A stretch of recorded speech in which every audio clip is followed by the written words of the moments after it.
Morning garden friends, it's Heather at Bush Poppy Farm. I'm laughing because these amaryllis, I have 3 of them here, are from last year. They were in the house, over the holiday season and produced beautiful flowers for us for a long time. And then I took them out here in like February and stuck them on the top shelf of the greenhouse, where in the winter it's cold and in the summer it's a billion degrees. This is the highest point in the greenhouse. I literally completely neglected them. Completely. And I thought, well, they're goners and I'll just have to order new ones. But then they started sprouting.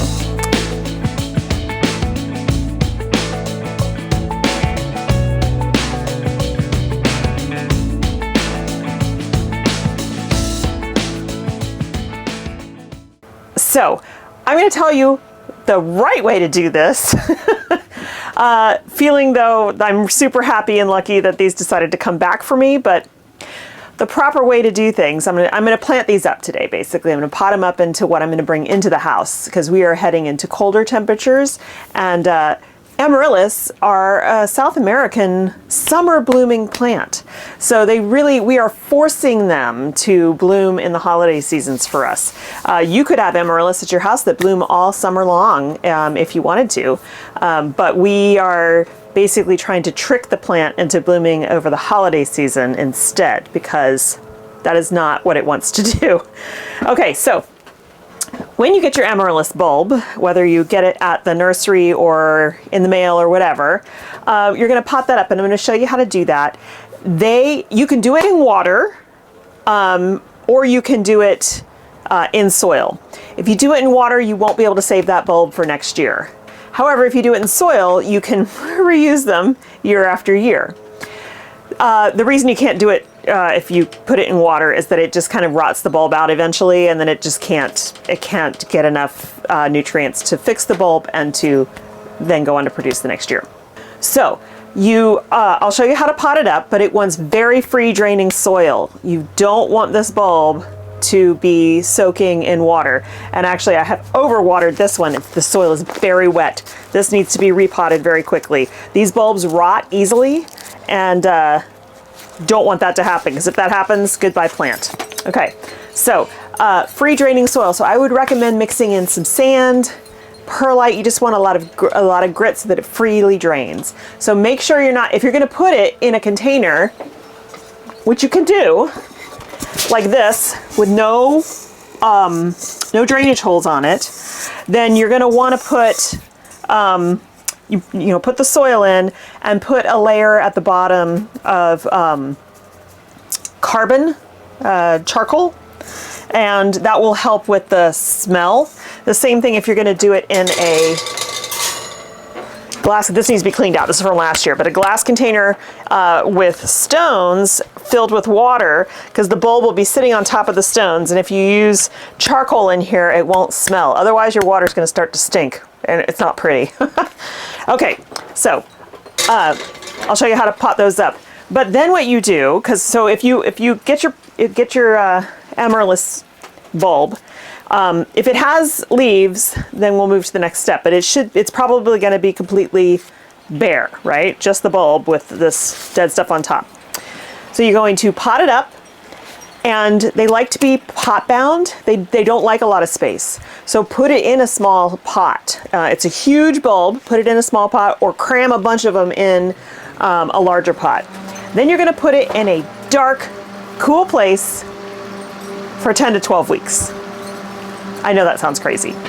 Basically what you're doing is you are forcing it into hibernation. You're making it go to sleep so that when you pull it out and give it its first watering, it will wake up and think, oh, it's time to bloom.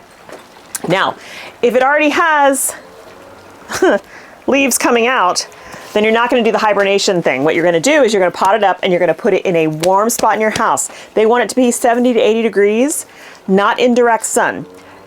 Could you put it in direct sun? Yes, but that's going to shorten the length of your bloom time, and also could discolor your flowers a little bit. So put it in a place that's not in the blazing sun, 70 to 80 degrees, right? And in the wintertime, your house is probably in that range. And then just keep an eye on it. Only water it, only if the top inch of the soil is dry. If it's still slightly damp, no water, because again, you don't want these bulbs to rot. So then all you do is enjoy the show. Now, the stalks can get the flower stalks can get really tall. They can be very heavy. The bigger the bulb you get, the more flowers it's going to produce. So if you have a small bulb, it might only produce one flower stalk with one flower on it. But some of the bigger ones that I have are multiple flower stalks with 2 or 3 or 4 flowers around each stalk. So I'm looking here to see if I can find one. So keep an eye on it because they might need support if they start to tip over, because remember, these things are not deeply rooted in soil and they can get top heavy. Just get yourself some stakes and you can stake it up in the pot, or you can put a stake. Let's say you have 3 planted together. You could put a stake in the middle and tie loosely, not really tight, tie some string around the 3 of them, 3 stalks together, and the stake in the middle and they'll support each other. So that's another idea. Okay, now what? You've enjoyed all of your blooms all holiday season. Now they're fading. You've cut off the flowers. Oh, by the way, these make excellent cut flowers. You can cut the flower stalk at the base, put that in water, and it'll last for like 10 days or more. So you don't have to leave them all on the plant. And the more stalks that you cut, the more your plant will probably produce. Okay, so flowers are all done. Now you have this plant with lots of leaves. That's good. Those leaves, just like with any bulbing plant, are going to replenish the nutrition in the bulb so that it can produce next year. So what you want to do is when it's warm enough, first, if it's still cold outside when your plant is done producing, put it in direct sun inside your house. You want to give it as many hours of sunlight as possible. Once it's past frost and you don't have any risk that things are going to get super cold, put it outside in full to partly full sun for the rest of the summer. Now, towards the end of summer, early fall, some places they say wait till your first frost, but like in my case, if I did that, I wouldn't get blooms until March. So basically count backwards 10 to 12 weeks. Do you want flowers at Christmas time, Yule, Thanksgiving? So think about when you want the flowers, then count back 10 to 12 weeks. That's when you want to do this step. So in order to program it to go into hibernation, now that it's sat outside all summer and soaked up all the nutrition that the sun is helping it give, photosynthesizing, we're going to cut off all the leaves, every single leaf, basically return it to just a bulb, and we're going to put it in that cool, dark place for that period of time, 10 to 12 weeks. Then, like I said, you do the whole process over again. You get them out, you pot them up, and you give them a little bit of water. So again, when you pot them up for the first time, you water them once. Do not water again until the first leaves appear, okay? If you keep watering before the leaves appear, number one, it'll delay them from sending up leaves, but also you could rot the bulb.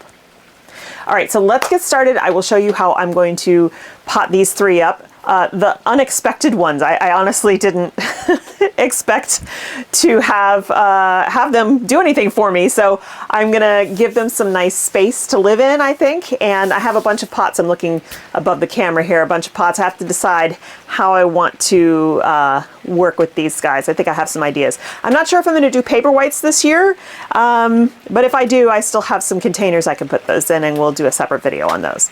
So let's see what we can find and get these guys potted up. Okay, so I think I've settled on a container to use. I have this big pot here, and these guys seem to fit great in it. Now, granted, they're in their pots, but I'll take them out and then they'll fit in there nicely together, pretty snug, and also there'll be enough soil around them as well. Plus, with the weight of this pot, it will help keep them more stable and secure. A lot of times, you know, you'll get these amaryllis in these little square plastic pots. I'm looking to see if I have any in here, but I don't. They're so lightweight that even, you know, that once the thing is in full flower, it just tips over consistently. So I have mixed up some soil here. This is compost from the farm. And yeah, it's got some bark and stuff in it, but that's okay because we're not starting seeds in this. That actually provides more drainage. And I've mixed in some horticultural grit. So you'll see that's what the chunkier sand look is. So what we're going to do is we're going to put the pot in the middle here.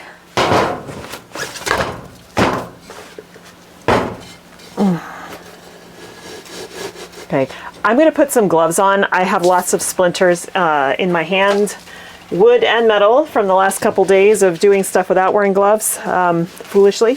So I'm going to put some gloves on. All right, so we're going to fill this pot. Now, amaryllis are not buried deep at all. You want the top quarter of the bulb to be sitting above the soil level. So you really, you don't even need a deep vessel. This particular vessel is deep, but you don't need that. You can use a shallow vessel just fine, because like I said, they're going to be buried very shallowly. So you might find some really interesting things lying around your house that you could use that you wouldn't normally plant something in. Even if it doesn't have a drainage hole, like I said, you can still work with that. You just have to monitor the soil really well and make sure you're not overwatering or things will rot. All right, so now I'm going to unpot these guys. Also, I have to cut this off. My snips out here. That's one of last year's leaves. Like I said, I completely did awful things to this plant. It just did not treat it well. All right, so you can see it's really wet because I've been watering them. This is the root system here. It's really nice and healthy. So you want to kind of spread those roots out a little bit. I think since the soil level is going to go here, I think I'm actually going to add some more soil to this because I don't want them to be sitting down too deeply in the pot. Okay, there we go. All right, so that's the first guy. Make sure that root gets in there. Second one.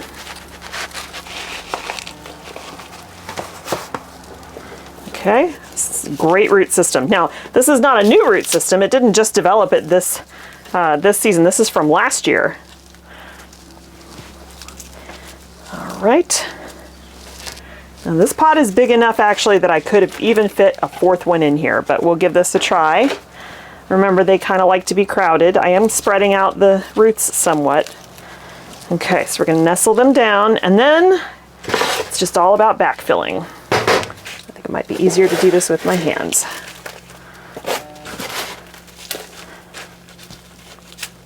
And you want to press down really hard because, like I said, they're not buried deep, and that's kind of the only structural support they're going to get. I would recommend doing this outside, or if you have a greenhouse, if you're lucky to have a greenhouse or a garage space someplace. It does make a mess. Okay.